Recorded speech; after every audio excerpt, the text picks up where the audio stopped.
Hey y'all, it's Hannah from Happy Baker Heart, and it's been a hot minute since I have posted anything on YouTube at all. Things look different, and that's because we moved. So I'm gonna give you a quick little glimpse at the new property before I explain why we moved.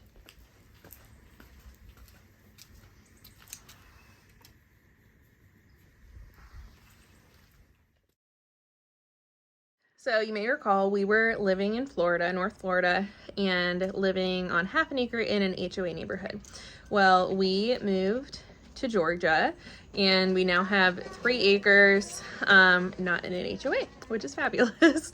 Now, why did we move? Obviously, this was an upgrade as far as land and all that stuff for us.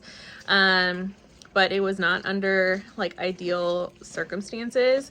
So last May, so not this past May, because it is now October, we moved here in May, but the previous May my husband lost his job, and it took us a long time to first find a new job, which happened to be in Georgia, and then of course we had to sell our house, and it was just not the correct time to sell. When we sold our house, when we first listed it, it took us forever. Like, we listed I think in January, and the house didn't sell until May, because that's kind of when the market started to slow down. Houses weren't selling as fast, so prices were starting to drop, and it was not fun. Like, this whole move though was just like, we couldn't have done it without God. We could not have gotten through this, and we wouldn't have ended up where we are now without him. And I am so incredibly grateful that we ended up where we are. So I'm going to tell you a little bit about the new homestead and our plans. So I'm going to walk you back to kind of where we'll be doing all the homesteading things, animals and garden and whatnot. But first I kind of wanted to talk about why this move was possible, because I feel like a lot of people right now are really struggling with the housing market when they are wanting to make a move to more land. The only reason that this worked out, and that's why I was saying like this is a total God thing, is that the market in Georgia was just way cheaper than Florida. We were able to sell our Florida house for a whole lot more than what we bought it for in 2015. And so we were able to get a house here in Georgia that is a bigger house on a lot more property for only a little bit more than what we sold our house in Florida for. So that is why it all worked out. We were able to pay off a whole bunch of stuff with the equity, and we had a little bit left over to do some of the prep work that we needed. One of the things that we did with some of the money that we had left over from the sale of our old house to prep the new property, because it is a new house, but the whole lot, except for the like less than half acre that they cleared for the home site, was completely wooded, very dense, mostly pine trees, mostly like over there, very dense. So we cleared a half acre in the back, and there's also 2 little trails that we put in. Originally we thought we were going to be spending the extra money on fencing, until we realized like we have to clear first before we can do any fencing.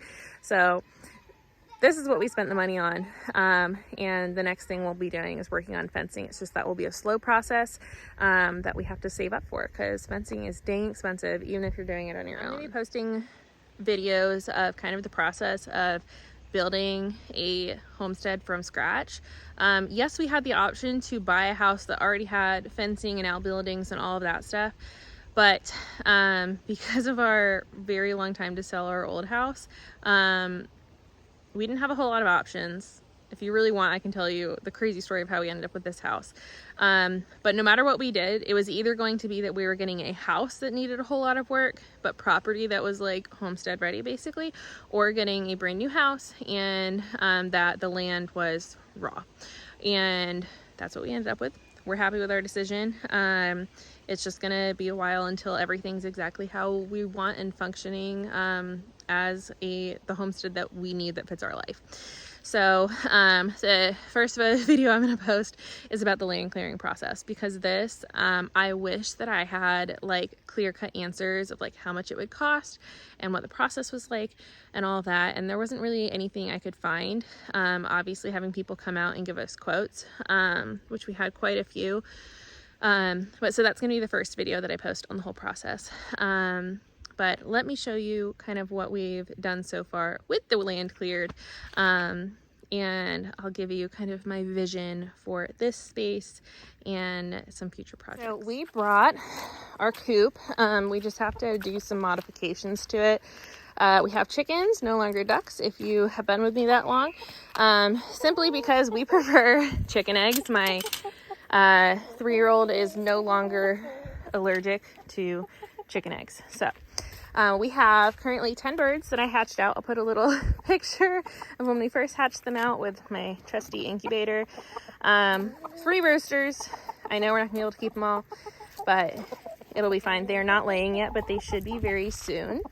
And what we did, since we are not ready to fully free range because our dogs are not outdoor animal friendly whatsoever.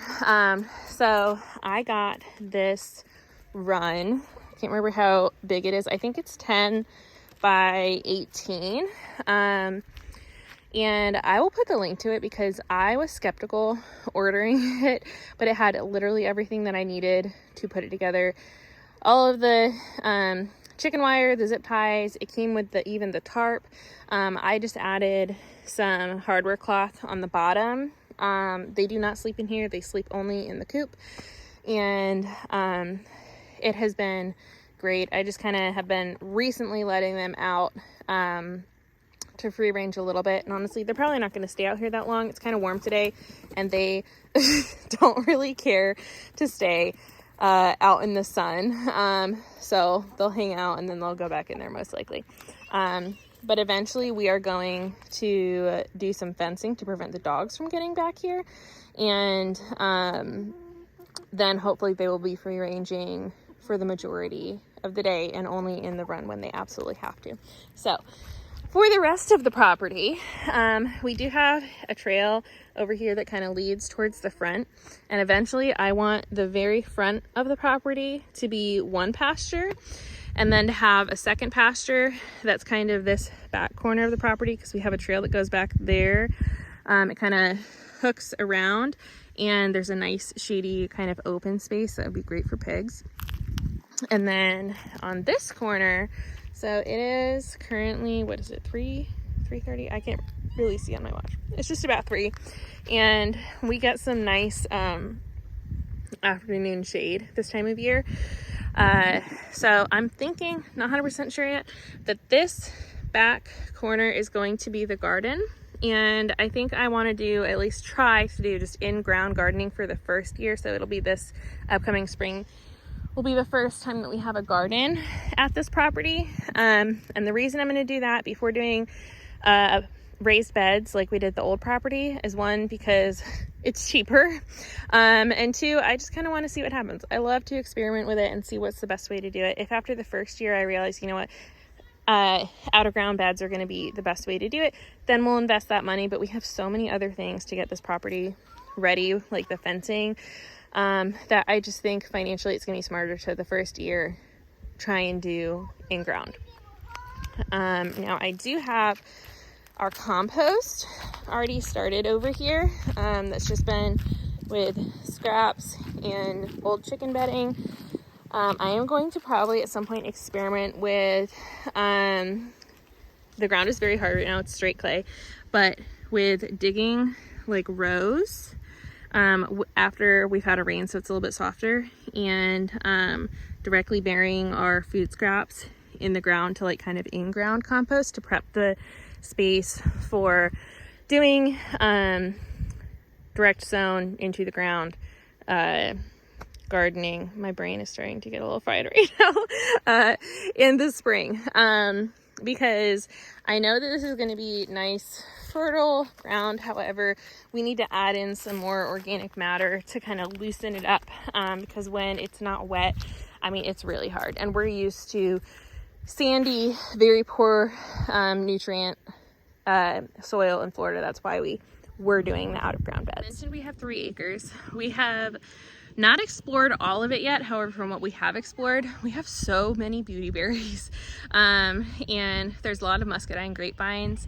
I did put in some blueberry and raspberry bushes towards the front of the property, but one of the dreams is that there is a 3-acre lot next to us that no one, well, someone owns it, but not anyone who lives here.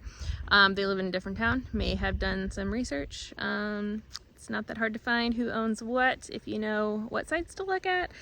And at some point, I want to save up enough money to buy the land from them so that we can have 6 acres. And then that would mostly be more for animals. And that's kind of like long-term, obviously. And it's not gonna happen for a while, but that's okay. It's okay to dream. It's okay to, you know, have a wish list. You see the friend? I think this is one of the babies that we used to see all the time, that I think has recently left mom. So that is our life and homestead update.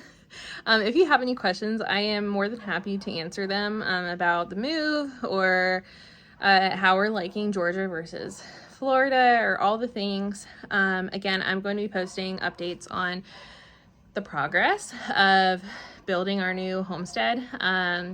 Probably in the next few weeks, you should see the video on the land clearing process. And then we'll just go from there. So hope you all have a great day. Bye.